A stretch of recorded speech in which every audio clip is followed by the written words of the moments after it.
Husband to Chris, Yeah. you are father to 3 children. They live on the eastern side of the state. This election cycle has been tough.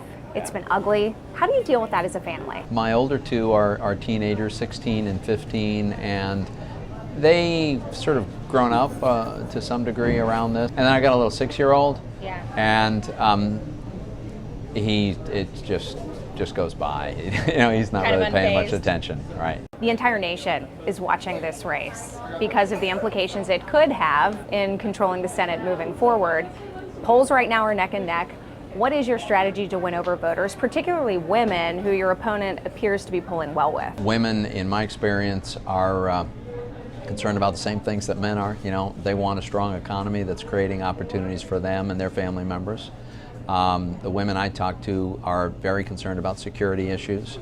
And there's a big contrast between my views about how we get this economy moving again and create the kind of opportunities that have been lacking, and Katie McGinty's views. I mean, she's a big supporter of the whole Obama agenda. She just wants to double down on everything that has frankly failed us for these last 8 years. You've been very vocal about wanting to appeal the Affordable Care Act, wanting to reform the tax code, wanting those tougher sanctions when it comes to Iran. But when we deal with this high-stakes presidential race we're in the middle of right now, you refuse to endorse the candidate who seems to align with you on those issues. Will you endorse Donald Trump before the election? I haven't decided whether I'll endorse him or not before the election, but I am considering that. And look, I think there are a lot of people that are in the position that I'm in, I'm not happy about our two choices. To me, Hillary Clinton is completely unacceptable. She's been dishonest in public repeatedly for decades.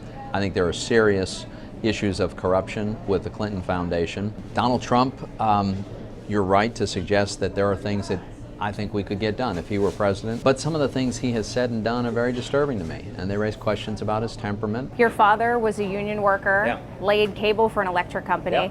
Your mom, part-time secretary at a church. That's right. How did growing up with that blue-collar background kind of shape the way you now fight for the middle class? How you grow up is a big part of who you are. And so, growing up as one of 6 kids in a household where, we lived paycheck to paycheck, and we never went hungry, and we always had a roof over our heads. But, it was a working class existence. So I, first and foremost, I'd say have a tremendous appreciation for the importance of hard work, the dignity of all work. Should you be reelected, what is priority number 1 for Pat Toomey? Well, it's really to move ahead on these 2 fronts. Maximizing economic growth so that we can get the kind of economic recovery we've been waiting for. And at the same time, because it's really every bit as important, we've got to take our security seriously.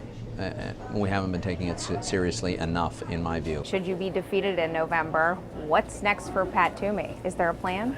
There's no plan. There's no plan B. There's a plan A. And plan A is to win, and that's what we're going to do.